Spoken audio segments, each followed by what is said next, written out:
kepada yang terhormat Bapak Bagus Aryo, selaku Kepala Divisi Keuangan Mikro Syariah, Komite Nasional Keuangan dan Ekonomi Syariah atau KNEKS. Kami silakan.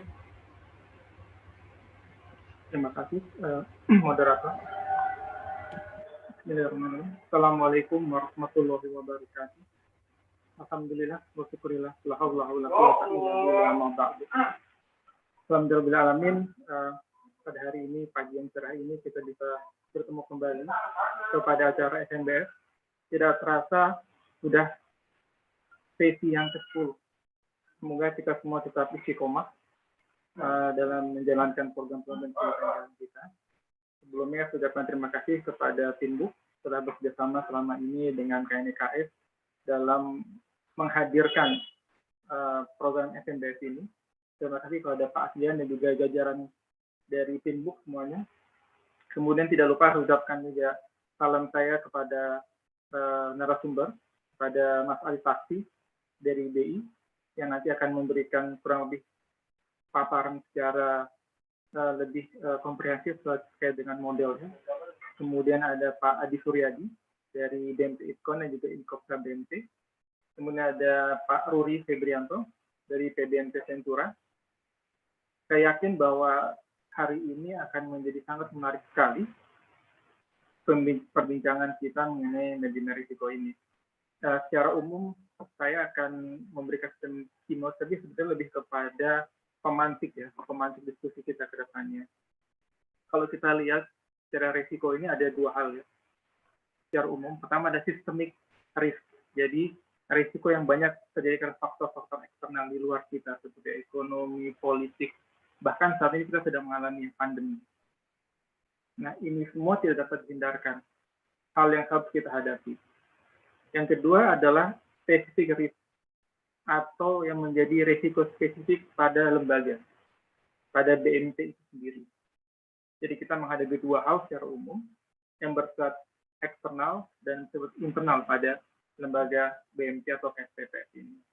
Nah, kalau kita lihat telah lebih jauh lagi bahwa secara inherent, secara embed, bahwa BMT atau KSPPS ini memang punya risiko dari awal. Memang sudah ada risiko bawaan. Kita lihat bahwa secara umum bahwa BMT ini melayani economically active poor, orang-orang miskin yang produktif, baik yang di atasnya maupun yang di bawahnya. Sehingga ini semua sudah membuat risiko, di mana sebagian besar lembaga keuangan mungkin menjauhi untuk berdealing atau memberikan pembiayaan kepada ekonomi active poor ini. Sehingga otomatis, karena kita banyak melayani economically active poor, maka simpanan wajib dan simpanan pokoknya pun tidak terlalu besar. Sehingga modal yang masuk atau DPK-nya kurang.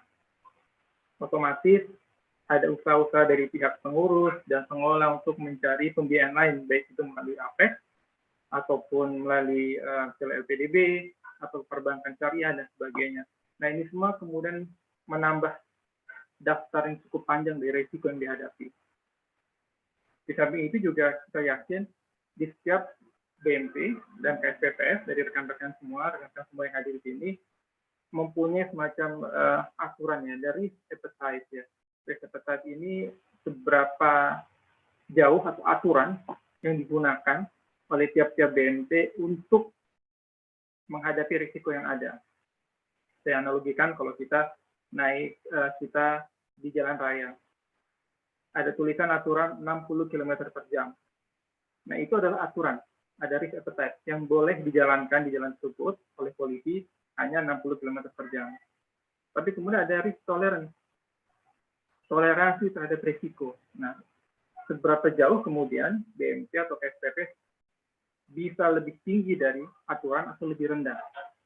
Misalnya kalau tadi kita kembali kepada jalan raya, Pak Polisi kalau di bawah 50 km per jam, karena aturan 60 itu akan ditangkap. Kenapa? Karena menghalangi yang lain berjalan.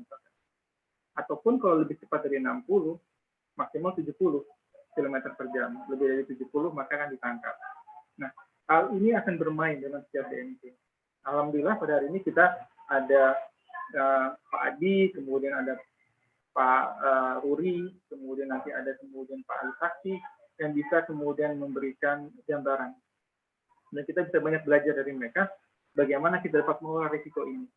Karena di era sekarang, seperti pandemi ini, risiko itu meningkat. Bahkan WHO mengatakan, pandemi sepertinya akan terjadi di tahun-tahun berikutnya, di tahun ke depan nanti. Tidak hanya sekarang, tapi ke depan nanti juga akan berjalan seperti ini. Sehingga saya melihat bahwa inilah hal yang penting. Materi inilah materi atau diskusi kita pada hari ini adalah diskusi yang sangat penting. Bagaimana kita bisa menjaga risiko kita, bagaimana kita menjadi sustainable, berkelanjutan. Karena kalau kita tidak bisa mengelola risiko, maka berdampak. Baik berdampak pada likuiditasnya, berdampak pada reputasi, dan sebagainya. Karena ada semacam 10 risiko ya, 11 risiko malah. Tidak hanya 10, tapi ada 11 risiko yang dihadapi oleh SPPS. Mulai dari strategi, kemudian dari reputasi, sosial, syariah, dan sebagainya. Ada 11. Nah, pada hari ini, insya Allah kita akan diskusikan. Mudah-mudahan kita bisa mengambil manfaatnya yang terbaik, yang bisa kita terapkan di masing-masing BMT kita atau di KSPPS kita. Demikian dari saya tidak akan memperpanjang lagi. Insya Allah kita akan diskusi lagi dengan para narasumber pada hari ini. Demikian saya kembalikan kepada moderator.